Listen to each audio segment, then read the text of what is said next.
എന്ന വാക്യമാറാകട്ടെ. അല്പസമയത്ത് ചിന്തയ്ക്കായിട്ട് വെളിപ്പാട് പുസ്തകം 11-ാം അധ്യായം അതിൻ്റെ 18-ാം വാക്യം.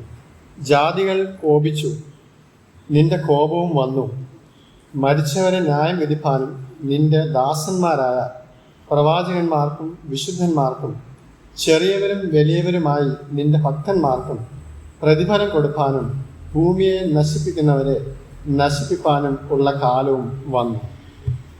രണ്ട് കാര്യങ്ങൾ പ്രത്യേകിച്ച് എടുത്ത് പറയുന്നുണ്ട്. ഒന്ന്, അവിശ്വാസികളോടുള്ള ബന്ധത്തിൽ അവർക്ക് ലഭിക്കാൻ പോകുന്ന വലിയ ന്യായവിധി. വെളിപ്പാട് പുസ്തകം 20-ാം അധ്യായത്തിന്റെ 8-ാം വാക്യത്തിലേക്കൊക്കെ വരുമ്പോൾ അവിടെ നാം വായിക്കുന്നുണ്ട്, ജീവപുസ്തകത്തിൽ പേരെഴുതി കാണാത്ത ഏവരെയും തീപ്പൊയ്കയിൽ തള്ളി. അത് അവിശ്വാസികളോടുള്ള ബന്ധത്തിലുള്ള വലിയ ന്യായവിധിയെ കാണിക്കുന്നതാണ്. അത് ഈ ഭാഗത്ത് പറയുന്നുണ്ട്. മറ്റൊരു കാര്യം, പ്രതിഫലം കൊടുക്കുന്ന ഒരു കാര്യം പറയുന്നുണ്ട്. ആ ഒരു ഭാഗം നാം നോക്കിയാൽ ആർക്കൊക്കെയാണ് പ്രതിഫലം കൊടുക്കുന്നതെന്നുള്ളത് ഇവിടെ രേഖപ്പെടുത്തിയിട്ടുണ്ട്.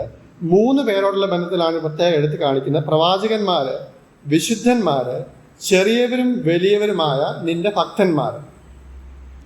എന്നാൽ ഈ 3 ഗ്രൂപ്പ് ഓഫ് ആൾക്കാരുടെ ബന്ധത്തിലും അവരെക്കുറിച്ച് പറഞ്ഞിട്ടില്ല. ഇവർക്ക് പ്രതിഫലം കൊടുക്കാൻ ഞാൻ ഉള്ള കാലം വരുന്നു എന്ന് പറയുമ്പോൾ ഈ 3 പേരെയും കുറിച്ച് ഒരു പ്രത്യേക ടൈറ്റിൽ 3 പേർക്കും കൊടുക്കുന്നതായിട്ട് നാം കാണുന്നുണ്ട്. ആ വാക്യത്തിൽ നാം കാണുന്നത് എന്താ? അത് നിന്റെ ദാസന്മാരായ പ്രവാചകന്മാർക്കും വിശുദ്ധന്മാർക്കും ചെറിയവരും വലിയവരുമായ നിന്റെ ഭക്തന്മാർക്കും. എന്താ അത് നമ്മെ പഠിപ്പിക്കുന്ന കാര്യം?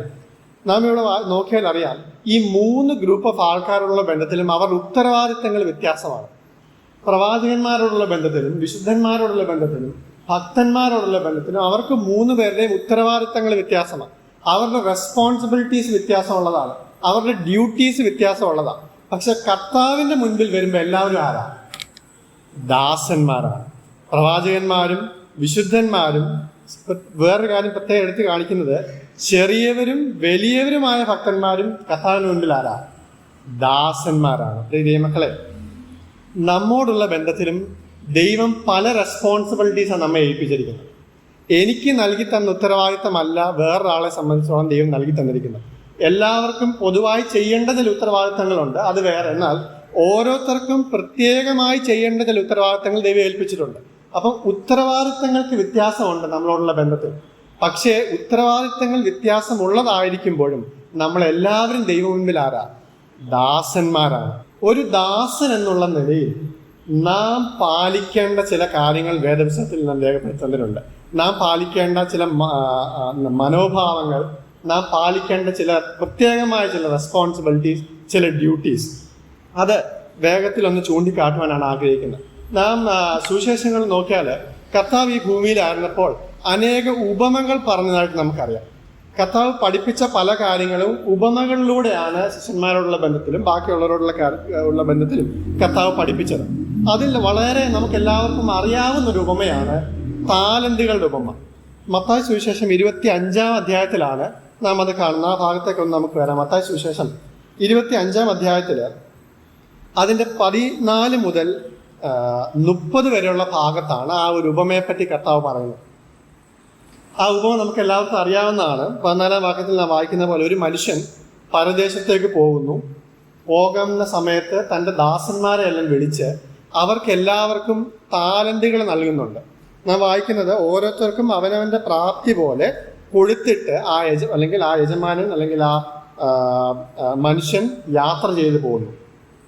അപ്പൊ 2 ക്യാരക്ടേഴ്സ് ഇവിടെ നമുക്ക് കാണാൻ കഴിയും. ഒന്ന്, ഒരു യജമാനനുണ്ട്, ഒരു ദാസനുണ്ട്. 3 പേരെ കുറിച്ച് വായിക്കുന്നുണ്ട്. അങ്ങനെ ആ യജമാനൻ യാത്ര പോകുന്നു. പോയി കഴിഞ്ഞിട്ട് തിരിച്ചു വരുമ്പോൾ ഓരോ ദാസന്മാരെയും വിളിച്ചിട്ട് അവരോടുള്ള ബന്ധത്തിൽ, അവർക്ക് കൊടുത്തതിനോടുള്ള ബന്ധത്തിൽ കണക്ക് ചോദിക്കുന്നുണ്ട്. അങ്ങനെ ആദ്യത്തെ ദാസൻ വന്നു. ആദ്യത്തെ ദാസന് 5 താലന്ത് കൊടുത്തു. ആ ദാസൻ എന്ത് ചെയ്തു? ആ 5 താലന്ത് കൊണ്ട് അധ്വാനിച്ച് അത് 10 ആക്കി തിരിച്ചു കൊണ്ട് കൊടുത്തു. രണ്ടാമത്തെ ദാസനെ വിളിച്ചു. രണ്ടാമത്തെ ദാസന് 2 കൊടുത്തുള്ളൂ. ആ 2 കൊണ്ട് അവൻ അധ്വാനിച്ചു 4 ആക്കി തിരിച്ചു കൊണ്ടുവന്നു. മൂന്നാമത്തെ ദാസനെ കുറിച്ച് നമുക്കറിയാം. എന്നാൽ ഈ ആദ്യത്തെ 2 ദാസന്മാരോടുള്ള ബന്ധത്തിലും നാം നോക്കിയാൽ അവര് ലഭിച്ച അല്ലെങ്കിൽ അവർ അധ്വാനിച്ച് കൊണ്ടുവന്ന താലന്തുകൾ യജമാനന്റെ കയ്യിൽ കൊടുത്തപ്പോൾ യജമാനൻ പറയുന്ന ഒരു കാര്യം നാം വായിക്കുന്നുണ്ട്. 5 താലന്തല്ലോ എന്നെ ഏൽപ്പിച്ചത്, ഞാൻ 5 താലന്തുകൾ നേടിയിരിക്കുന്നു എന്ന് പറഞ്ഞു. അതിന് യജമാനൻ, നന്ന് നല്ലവനും വിശ്വസ്തനുമായ ദാസനെ നീ അല്പത്തിൽ വിശ്വസ്തനായിരുന്നു. ഒരു ദാസനോടുള്ള ബന്ധത്തിൽ അവൻ ഏറ്റവും അധികം പാലിക്കേണ്ട ഒരു മനോഭാവമാണ് വിശ്വസ്തത എന്നുള്ളത്. ഈ രണ്ട് ദാസന്മാരുള്ള ബന്ധത്തിലും ഇതേ കാര്യം തന്നെ യജമാനൻ പറയുന്നുണ്ട്.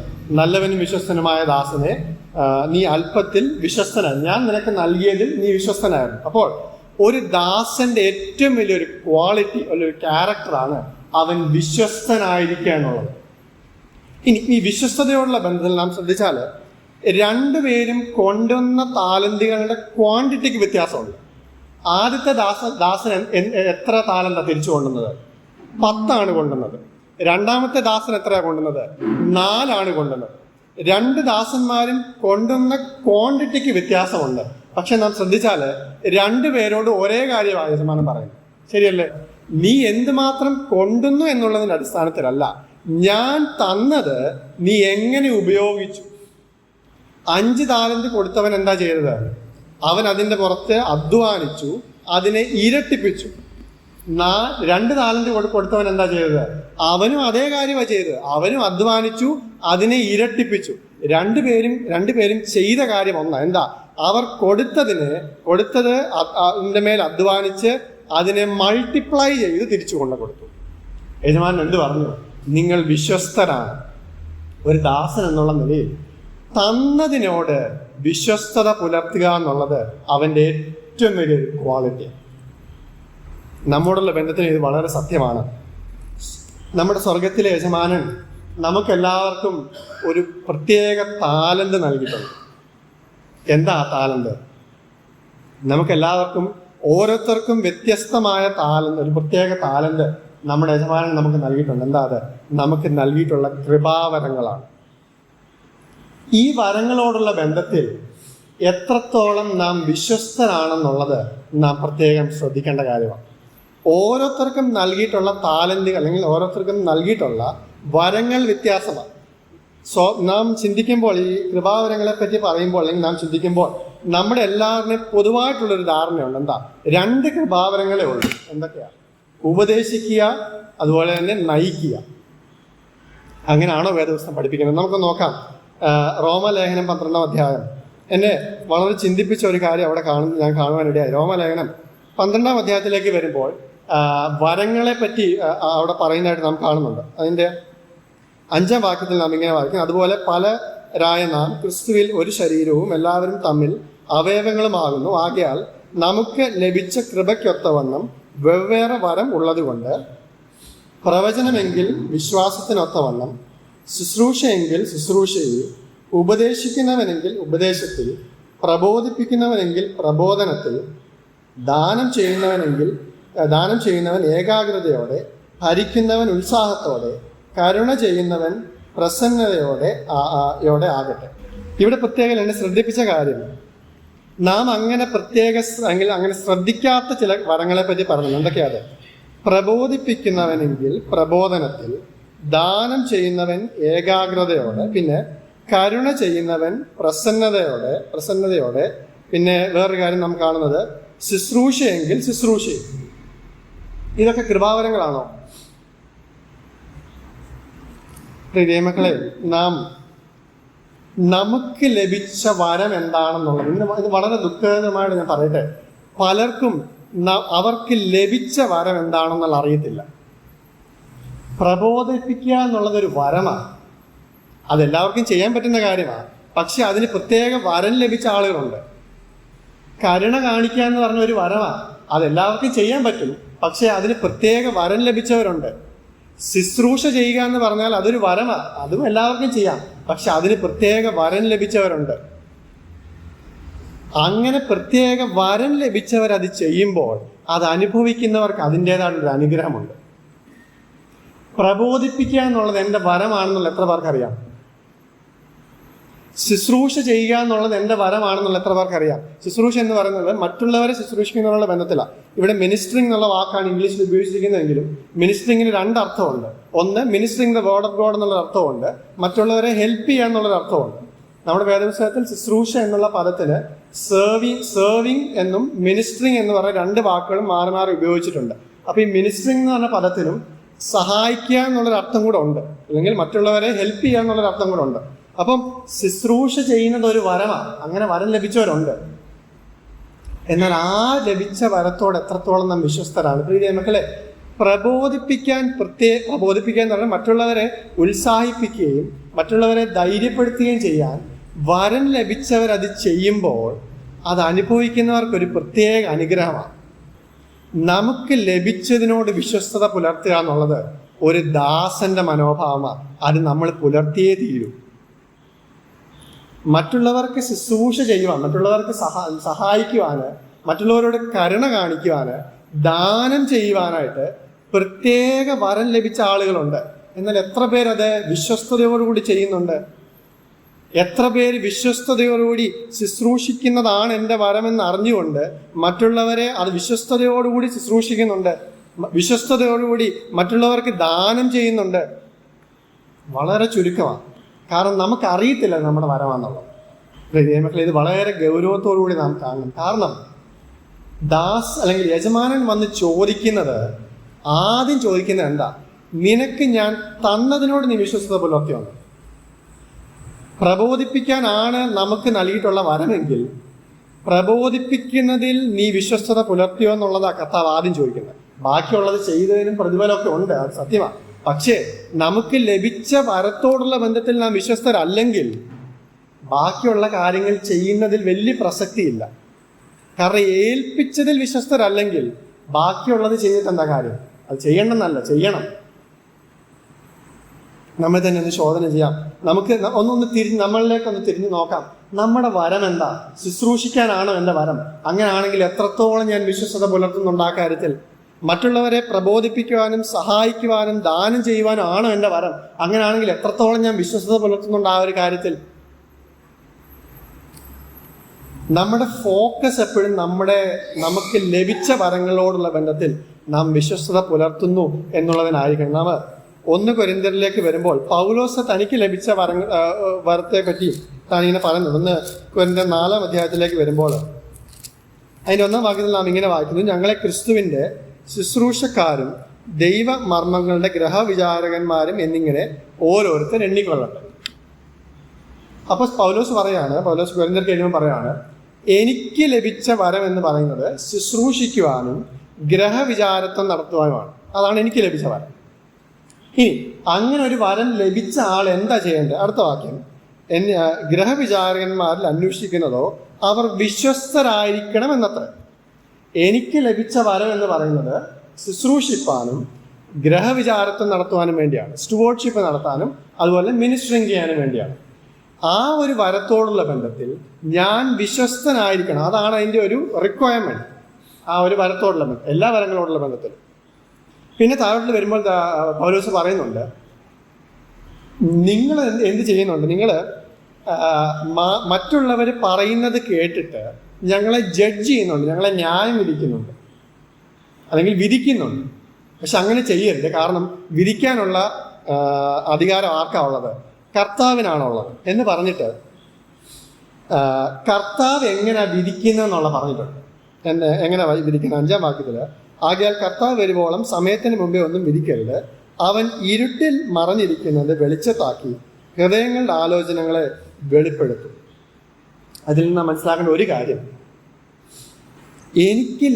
പൗലോസ് അത് തന്നെയാണ് പറയുന്നത്, എനിക്ക് ലഭിച്ച വരത്തോടുള്ള ബന്ധത്തിൽ എത്രത്തോളം വിശ്വസ്തരാണെന്നുള്ളത് ഞാൻ കണക്ക് കൊടുക്കേണ്ടതാണ്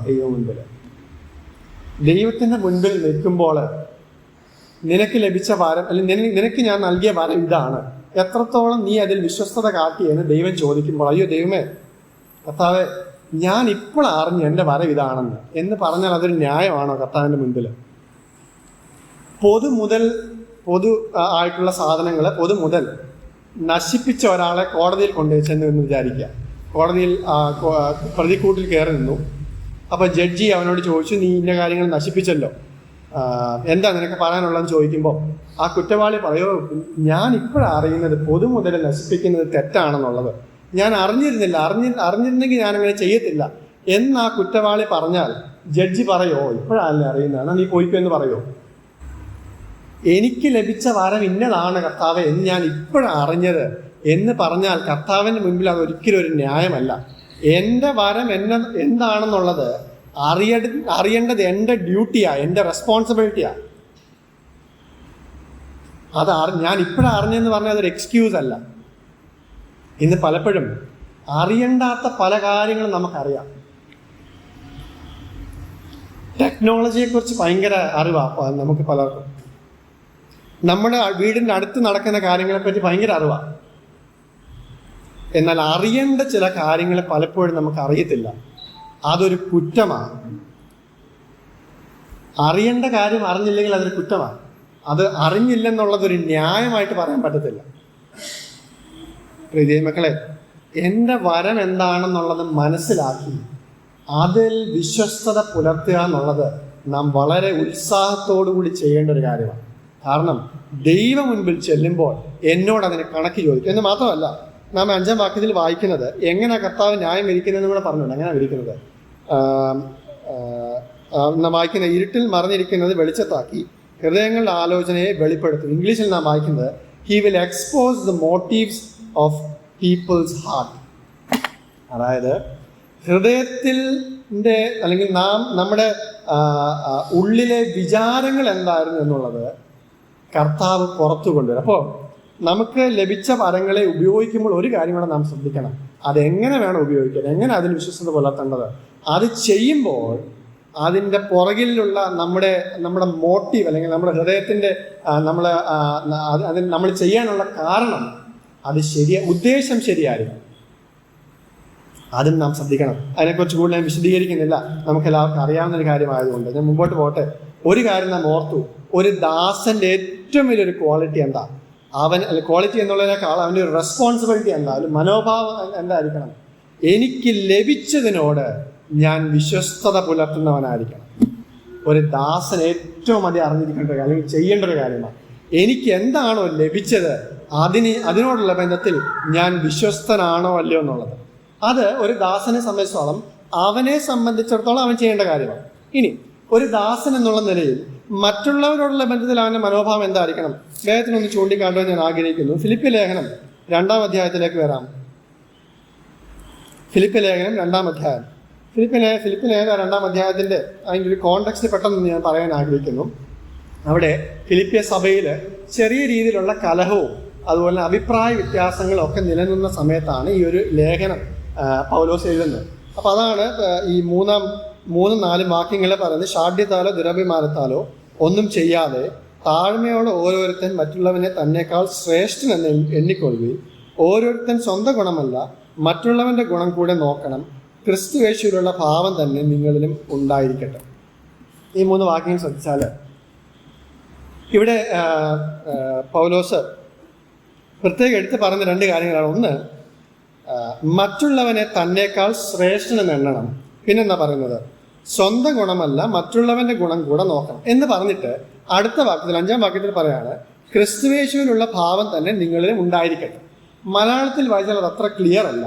ഇംഗ്ലീഷിൽ അതിൻ്റെ മൂലഭാഷയിൽ നാം നോക്കിയാൽ ഈ 5-ാമത്തെ വാക്യം എങ്ങനെയാണ് രേഖപ്പെടുത്തിയിരിക്കുന്നത് വെച്ചാൽ ഈ 2 കാര്യങ്ങൾ പറഞ്ഞു. 3-4 വാക്യങ്ങൾ 2 കാര്യം ചെയ്യണമെന്ന് പറഞ്ഞിട്ട് 5-ാം വാക്യത്തിൽ പറഞ്ഞത് let this be in you which was also in Christ Jesus. അതായത് ഈ മുകളിൽ പറഞ്ഞ 2 കാര്യങ്ങൾ നിങ്ങളിലും ഉണ്ടായിരിക്കണം. ഈ മനോഭാവം നിങ്ങളിലും ഉണ്ടായിരിക്കണം. അത് ക്രിസ്തുവിലും ഉണ്ടായിരുന്നു. അങ്ങനെയാണ് ആ വാക്യം പറയുന്നത്. Let this mind be in you which was also in Christ Jesus. അതായത് മുകളിൽ 3-4 വാക്യങ്ങളിൽ എന്താണോ പറഞ്ഞിരിക്കുന്നത് അത് നിങ്ങളിൽ ഉണ്ടായിരിക്കണം. ആ ഒരു മനോഭാവം നിങ്ങളിൽ ഉണ്ടായിരിക്കണം. അത് ക്രിസ്തുവിലും കണ്ടൊരു മനോഭാവമാണ്. ഇനി താഴോട്ടുള്ള ഭാഗങ്ങളിൽ വരുമ്പോൾ ക്രിസ്തുവിന് ഈ മനോഭാവം ഉണ്ടായിരുന്നെന്ന് പറഞ്ഞിട്ട് ക്രിസ്തുവിനെ പറ്റിയുള്ള ചില അല്ലെങ്കിൽ കർത്താവിനെ പറ്റി ചില കാര്യങ്ങൾ അവിടെ പറയുന്നുണ്ട്. അവൻ ദൈവരൂപത്തിലിരിക്കെ ദൈവത്തോടുള്ള സമത്വം മുറുകെ പിടിച്ചുകൊള്ളണം എന്ന് വിചാരിക്കാതെ അടുത്ത വാക്കെന്താ? ദാസരൂപം എടുത്തു. അപ്പം കർത്താവ് അല്ലെങ്കിൽ ദൈവം എന്താ ചെയ്തത്? അല്ലെങ്കിൽ കർത്താവ് എന്താ ചെയ്തത്? സ്വർഗത്തിലെ സകല മഹിമകളും വെടിഞ്ഞ് ഒരു ദാസനായിട്ട് ഭൂമിയിലേക്ക് വന്നു. അങ്ങനെ ദാസനായിട്ട് ഭൂമിയിൽ വന്നപ്പോൾ അവൻ കാണിച്ച 2 സ്വഭാവങ്ങൾ എന്തൊക്കെയാണ്? ഒന്ന്, ഷാഢ്യത്താലോ ദുരഭിമാനത്താലോ ഒന്നും ചെയ്യാതെ ഓരോരുത്തൻ മറ്റുള്ളവനെ തന്നേക്കാൾ ശ്രേഷ്ഠൻ എന്നെണ്ണുക. അത് കർത്താവിൽ ഉണ്ടായിരുന്നൊരു സ്വഭാവമാണ്. ഇത് വളരെ ഗൗരവത്തോടെ നാം കാണേണ്ട ഒരു കാര്യമാണ്. മറ്റുള്ളവരെ തന്നേക്കാൾ ശ്രേഷ്ഠനെന്ന് എണ്ണുക എന്നുള്ളത്. ഇത് പറയാൻ സത്യം പറഞ്ഞാൽ വളരെ എളുപ്പമാണ്, പക്ഷേ പ്രാക്ടീസ് ചെയ്യാൻ വളരെ നിങ്ങളുള്ള നമ്മളെല്ലാവരോടും ബന്ധത്തിൽ ശരിയാണ്. അത് പ്രായോഗികമാക്കുക എന്ന് പറഞ്ഞാൽ വളരെ ബുദ്ധിമുട്ടുള്ളൊരു കാര്യമാണ്. എൻ്റെ കൂടെ ഉള്ള ഒരാളെ എന്നേക്കാൾ ശ്രേഷ്ഠനെന്ന് എണ്ണാൻ കഴിയണം. ഇനി അങ്ങനെ എണ്ണാൻ കഴിയാത്തതിൻ്റെ 2 കാരണങ്ങൾ ആ വാക്യത്തിൽ തന്നെ പറയുന്നുണ്ട്. എന്തൊക്കെയാ അത്? 3-ാം വാക്യം നാം വായിച്ചത് ശാഠ്യത്താലോ ദുരഭിമാനത്താലോ. ഈ 2 വാക്കുകളുടെ അർത്ഥം ഞാനൊന്ന് നോക്കിയുണ്ടായി. അപ്പം ശാഠ്യം എന്ന് പറയുന്നതിന് അവിടെ മലയാളത്തിൽ ഉപയോഗിച്ചിരിക്കുന്ന വാക്ക് നമ്മൾ ശാഠ്യം, എന്നാൽ ഇംഗ്ലീഷിൽ സ്ട്രൈഫ് എന്നുള്ള വാക്ക് ഉപയോഗിച്ചു, അതായത് കലഹം എന്ന വാക്ക് ഉപയോഗിച്ചിരിക്കുന്നത്. ഈ സ്ട്രൈഫ് എന്ന് പറഞ്ഞ വാക്കിന് അതിൻ്റെ മീനിങ് ഞാൻ ഡിക്ഷണറിയിൽ എങ്ങനെ നോക്കി 1-2 അർത്ഥങ്ങൾ അതിന് കാണുന്നുണ്ട്. ഒന്ന്, സംഘർഷ മനോഭാവം അല്ലെങ്കിൽ ഭിന്നത മനോഭാവം, അതാണ് ഒരർത്ഥം. 2, ആക്ട് ഓഫ് കൺടെൻഷൻ, അതായത് തർക്കിക്കുക. 3ാമത്, എക്സേർഷൻ ഓർ കൺടെൻഷൻ ഫോർ സുപ്പീരിയോറിറ്റി, ഒന്നാമനാകുവാനുള്ള ചിന്ത അല്ലെങ്കിൽ സ്വാർത്ഥ മനോഭാവം. അതാണ് ശാഠ്യം എന്നോട് ഉപയോഗിച്ചിരിക്കുന്ന സ്ട്രൈഫ് എന്ന് പറഞ്ഞ ആ ഒരു വാക്കിൻ്റെ യഥാർത്ഥ അർത്ഥം. ഒന്ന് അല്ലെങ്കിൽ ഭിന്നത മനോഭാവം, തർക്കിക്കുന്ന മനോഭാവം അല്ലെങ്കിൽ സ്വഭാവം, പിന്നെ സ്വാർത്ഥ മനോഭാവം. ഇത് നീക്കിയാലേ കൂടെയുള്ള ആളെ തന്നേക്കാൾ ശ്രേഷ്ഠൻ എണ്ണാൻ പറ്റത്തുള്ളൂ. ഇന്ന് പലപ്പോഴും നമ്മുടെ ഉള്ളിലുള്ള മനോഭാവം എന്താ? എന്ത് പറഞ്ഞാലും തർക്കിക്കുക, പ്രത്യേകിച്ച് കാരണമൊന്നും വേണ്ട. അത് ചിലരുടെ നമ്മൾ കണ്ടിട്ടുണ്ട്, ചിലരുടെ പ്രത്യേക സ്വഭാവം എന്ത് പറഞ്ഞാലും തർക്കിക്കുക എന്നുള്ളത്.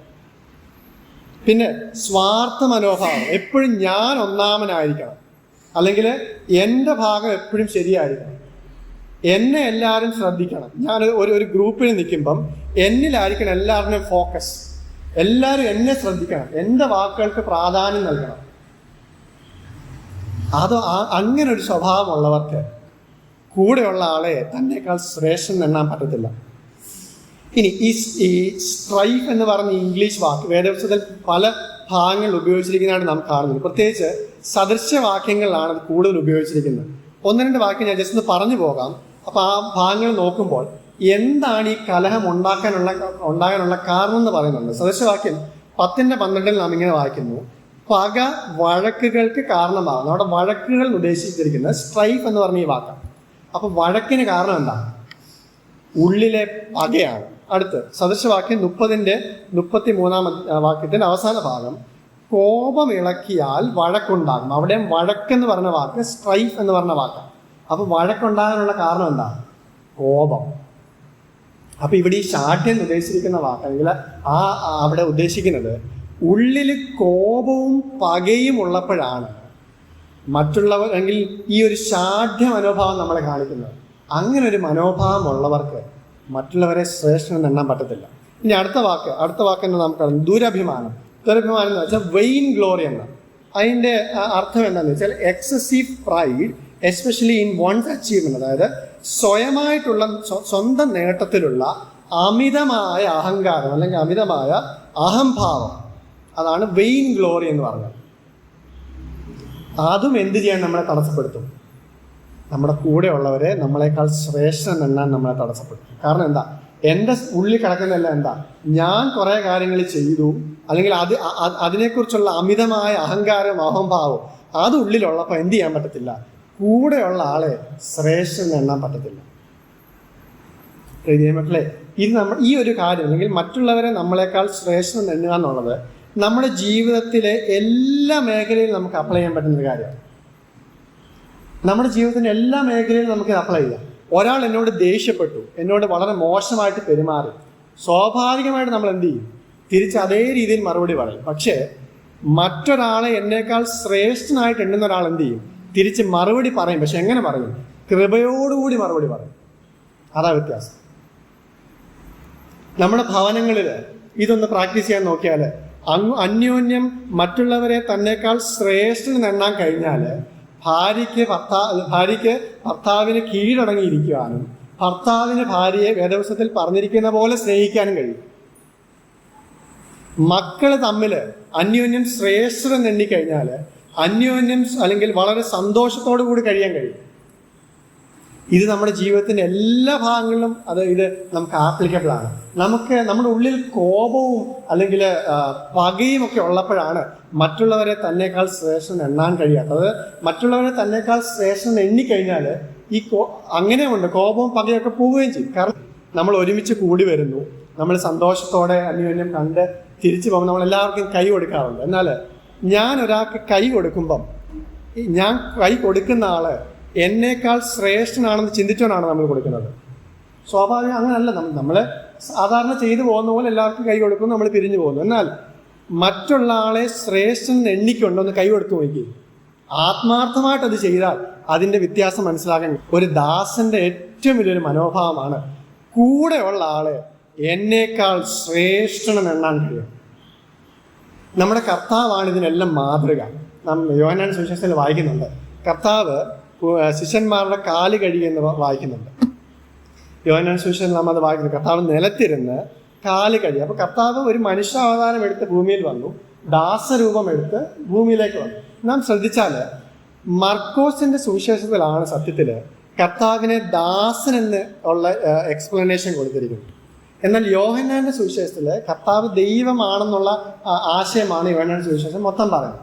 അപ്പൊ സ്വാഭാവികമായിട്ട് ചിന്തിച്ചാൽ ഈ കർത്താവ് കാല് കഴിയ കാര്യം ഏത് സുവിശേഷത്തിലാണ് വരേണ്ടത്? മർക്കോസിന്റെ സുവിശേഷത്തിലാണ് വരേണ്ടത്. പക്ഷെ അത് യോഹന്നാന്റെ സുവിശേഷത്തിൽ പ്രത്യേകം പറഞ്ഞിട്ടുണ്ട്. എന്താ അതിന്റെ കാരണം? കർത്താവ് നിലത്തിരുന്നു, ഒരു ദാസൻ എന്ന നിലയിൽ കർത്താവ് നിലത്തിരുന്നു. നിലത്തിരിക്കുമ്പോഴും കർത്താവ് ആരാ? അവൻ ദൈവമാണ്. അപ്പം കർത്താവ് നിലത്തിരുന്ന് ശിഷ്യന്മാരുടെ കാല് കഴിയും. അതെന്തിനാണ് കർത്താവ് അങ്ങനെ ചെയ്തത്? നമ്മളും അടുത്ത ദിവസം കൊണ്ട് എല്ലാവരുടെയും കാല് കഴിയണം എന്ന അർത്ഥത്തിലല്ല. പിന്നെന്താ? ഒരു ദാസൻ എന്നുള്ള നിലയിൽ ദാസന്റെ മനോഭാവം എന്താണെന്നുള്ള കാണിക്കാൻ വേണ്ടിയാണ് കർത്താവ് ചെയ്തത്. എന്തുകൊണ്ടാണ് കർത്താവിനത് ചെയ്യാൻ കഴിഞ്ഞത്? ഒരു ദാസൻ എന്നുള്ള നിലയിൽ എന്നേക്കാൾ ശ്രേഷ്ഠനാണിവർ എന്നുള്ളൊരു മനോഭാവം കർത്താവിന് ഉണ്ടായിരുന്നത് കൊണ്ടാണ് അവരുടെ നിലത്തിരുന്ന് അവരുടെ കാല് കഴുകാൻ കർത്താവിന് കഴിഞ്ഞത്.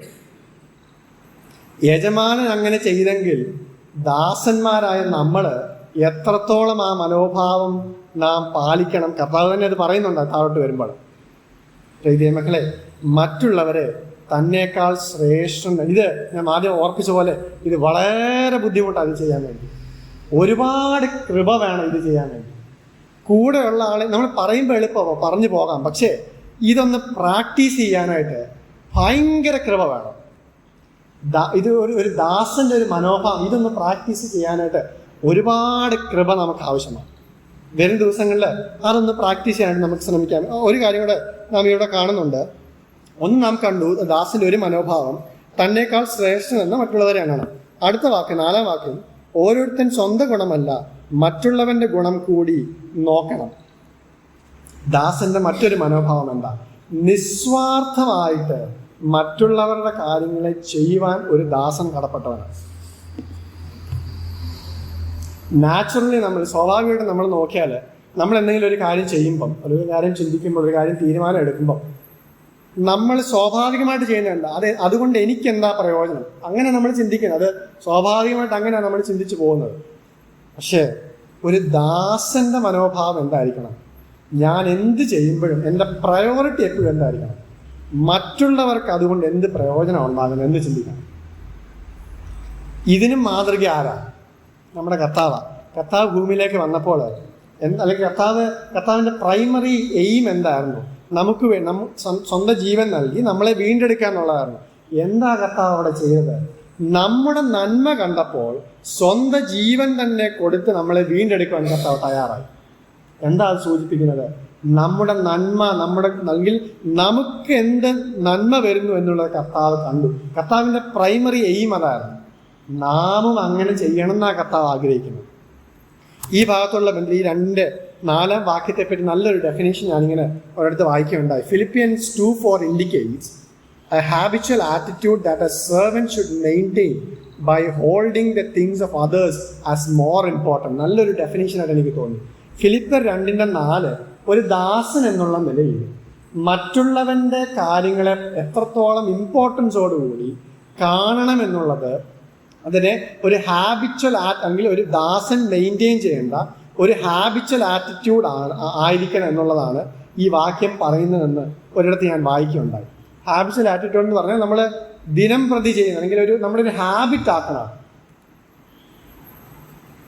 മറ്റുള്ളവരെ തന്നേക്കാൾ അല്ലെങ്കിൽ മറ്റുള്ളവൻ്റെ ഗുണമല്ല, നമ്മുടെ ഗുണമല്ല മറ്റുള്ളവൻ്റെ ഗുണം നോക്കും. നമ്മൾ 1 കൊരിന്ത്യർ 10:24 വായിക്കുന്നുണ്ട്, ഓരോരുത്തൻ സ്വന്തം ഗുണമല്ല മറ്റുള്ളവൻ്റെ ഗുണം അന്വേഷിക്കട്ടെ. സദൃശവാക്യം 3:27-28 നാം വായിക്കുന്നു, നന്മ ചെയ്യുവാൻ നിനക്ക് പ്രാപ്തിയുള്ളപ്പോൾ അതിന് യോഗ്യന്മാരായിരിക്കുന്നവർക്ക് ചെയ്യാതിരിക്കരുത്. പ്രിയ മക്കളെ, നമ്മുടെ പ്രാർത്ഥന ഇതായിരിക്കണം, കർത്താവേ, നീ ഈ ഭൂമിയിലേക്ക് വന്നപ്പോൾ ഞങ്ങളുടെ നന്മയെ ഓർത്ത്, ഞങ്ങൾക്ക് നല്ലത് വരണമെന്നോർത്ത് നിന്റെ ജീവൻ തന്നെ നീ കൊടുത്തു. അതേ മനോഭാവം ഞങ്ങളിലും ഉണ്ടാകുവാൻ നീ ഞങ്ങളെ സഹായിക്കണമെന്നായിരിക്കണം നമ്മുടെ പ്രാർത്ഥന. ഒരു ദാസന്റെ മറ്റൊരു മനോഭാവം നാം ഈ കണ്ടത്, മറ്റുള്ളവൻ്റെ ഗുണം അതിന് പ്രയോറിറ്റി കൊടുക്കുക. നമ്മുടെ കാര്യങ്ങൾ വേണ്ടെന്ന് വെച്ചിട്ട് മറ്റുള്ളവൻ്റെ ഗുണം നോക്കണം എന്നല്ല. ഈ വാക്യം നോക്കിയാൽ ഓരോരുത്തൻ സ്വന്തം ഗുണമല്ല മറ്റുള്ളവൻ്റെ ഗുണം കൂടെ നോക്കണം എന്നാണ്. അതായത് നമ്മുടെ കാര്യങ്ങളെല്ലാം അന്ന് നോക്കണ്ട, അതൊന്നും വേണ്ട എന്നല്ല, മറ്റുള്ളവൻ്റെ കാര്യങ്ങൾക്കായിരിക്കണം പ്രയോറിറ്റി. മക്കളെ, ഒരു ദാസൻ എന്നുള്ള നിലയിൽ ഈ 3 കാര്യങ്ങൾ ഞാൻ വാക്കുകൾ അവസാനിപ്പിക്കാൻ ആഗ്രഹിക്കുന്നു. ഈ 3 കാര്യങ്ങൾ പാലിക്കേണ്ടത് ഒരു ദാസന്റെ ഡ്യൂട്ടിയാണ്, ഒരു റെസ്പോൺസിബിലിറ്റിയാണ്. 1, ലഭിച്ചതിൽ വിശ്വസ്തരായിരിക്കും. അല്ലെങ്കിൽ എന്താണോ എനിക്ക് ലഭിച്ചിരിക്കുന്നത് ആ ലഭിച്ച കാര്യത്തിൽ, മറ്റുള്ളവരെ പ്രബോധിപ്പിക്കാനാണ് എനിക്ക് ലഭിച്ച വരമെങ്കിൽ അതിൽ ഞാൻ വിശ്വസ്തരായിരിക്കണം. മറ്റുള്ളവരെ ശുശ്രൂഷിക്കാനാണ് എനിക്ക് ലഭിച്ച വരമെങ്കിൽ അതിൽ ഞാൻ വിശ്വസ്തരായിരിക്കണം. മറ്റുള്ളവർക്ക് കരുണ കാണിക്കാനാണ് എൻ്റെ വരമെങ്കിൽ, മറ്റുള്ളവർക്ക് ദാനം ചെയ്യാനാണ് എൻ്റെ വരമെങ്കിൽ അതിൽ ഞാൻ വിശ്വസ്തത കാണിക്കണം. അങ്ങനെ ചെയ്യുമ്പോൾ അതിൻ്റെ അനുഗ്രഹം ഭയങ്കരമാണ്. അത് അനുഭവിക്കുന്നവർക്ക് അത് മനസ്സിലാകും. അതൊരു ദാസന്റെ മനോഭാവമാണ്. 2, ഒരു ദാസൻ എന്നുള്ള നിലയിൽ നാം പാലിക്കേണ്ട മറ്റൊരു കാര്യം, മറ്റുള്ളവരെ തന്നേക്കാൾ ശ്രേഷ്ഠനെന്ന് എണ്ണുവാൻ കഴിയണം. നമ്മുടെ കൂടെ ഉള്ളവരെ നമ്മളെക്കാൾ ശ്രേഷ്ഠരെന്ന് എണ്ണി, താഴ്മയോടുകൂടി നമ്മളെക്കാൾ ശ്രേഷ്ഠരെന്ന് എണ്ണുവാൻ നമുക്ക് കഴിയണം. 3, മറ്റുള്ളവരുടെ ഗുണം, മറ്റുള്ളവരുടെ കാര്യങ്ങൾക്ക് നമ്മൾ പ്രയോറിറ്റി കൊടുക്കാൻ നമുക്ക് കഴിയണം. ഇതാണ് യഥാർത്ഥത്തിൽ ഒരു സെർവൻ്റ്, ഒരു ദാസന്റെ മനോഭാവം ഇതായിരിക്കണം. ഒരു ദാസന്റെ അവൻ ചെയ്യേണ്ട കാര്യങ്ങളായത് അത് ചെയ്തേ പറ്റൂ. വരും ദിവസങ്ങളിൽ കർത്താവിൻ്റെ ഒരു ദാസൻ എന്നുള്ള നിലയിൽ അവൻ പുലർത്തേണ്ട മനോഭാവങ്ങൾ പുലർത്തിക്കൊണ്ട് കർത്താവ് നമ്മളെക്കുറിച്ച് ആഗ്രഹിക്കുന്നത് പോലുള്ളൊരു ജീവിതം നയിക്കുക സ്വർഗത്തിലെ ദൈവം നമുക്കെല്ലാവർക്കും അതിനാവശ്യമായ കൃപ നൽകട്ടെ എന്ന് പ്രാർത്ഥിച്ചുകൊണ്ട് എൻ്റെ വാക്കുകൾ ഞാൻ അവസാനിപ്പിക്കും.